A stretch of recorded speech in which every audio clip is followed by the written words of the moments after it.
Hello guys and welcome. In today's video, I'll be showing you how to develop a new product for a new market. So the first thing that you are supposed to do is just come into the design and development tab. You click it, then we'll have a new page and you can see we have a pop-up for design and development. Just click the new tab here, and while you are designing your new project, the first thing that you'll do is you give it a name. So because I want my product to be in the adventure market segment, let me say I can call it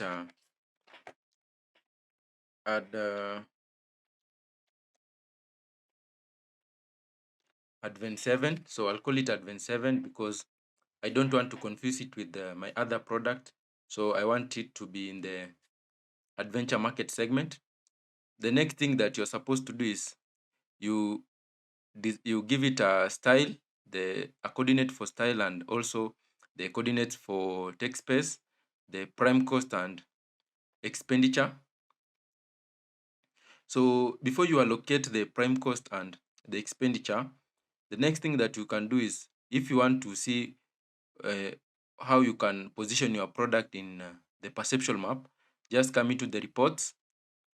Then here we have the market segment and the product attributes.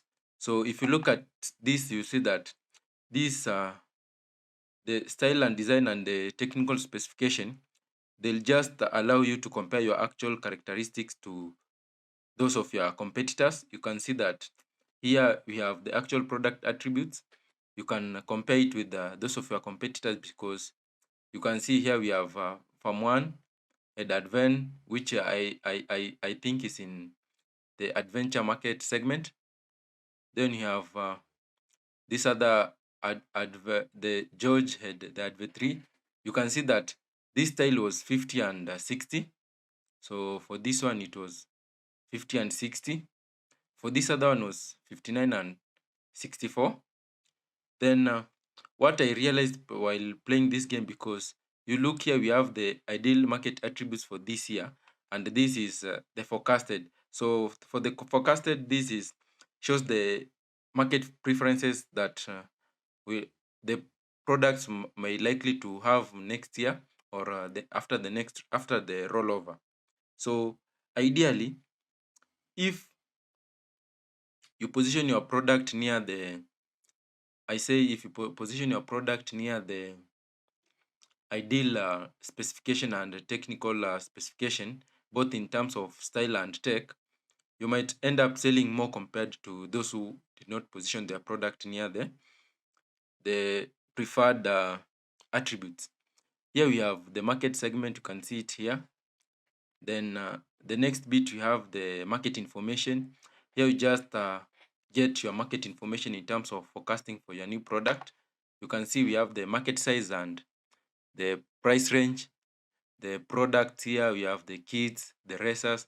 So the actual demand this year was 320, and they're believing that all factors remaining constant, the forecast demand will not change in the next year.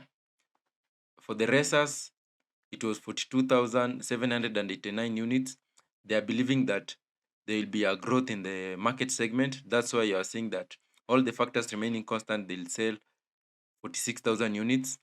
Then for commuters, they'll sell again. They are forecasting that there will be a growth in demand for the commuters bike. So that's why you are seeing that in the next year they are projecting to sell 348,000 units. Then for the leisure, this year the actual demand was 264. The next year was 291. Then the adventure market segment, the one which I want to introduce a new product, this year it was 192. The next year is 192 also. Then you have the customer preferences by market segment. And in the previous video, I explained much in terms of customer preferences and product dimension. So again, I don't think I'll try to explain it in this video again. So just go back to that video and you'll have some clear explanation on in terms of media channels and dimension preferences. Then the next one is product development. Here you can see the project name of your product. Then you see that you have the success rating, then the period, then the style and design. It's just basically give you an overview of how you can position your bike. Then this one is the development information, the prime cost per unit of your bikes. So this is just to give you an clue of how you want your bikes to be. Then you have the perception map. So this is the perceptual map. So we'll go back because I've given my product this name. I want to put it to be in the adventure market segment. So I'll say, so let me give it a style of 61 because I believe I might sell. So I'll just give it a 61. Then for technical specification, I'll give it so let me say I'll give it 65. And in terms of prime cost, so the moment I just clicked here, it gave me a prime cost that they feel that I can use it. Then you have the expenditure, which is 1 million.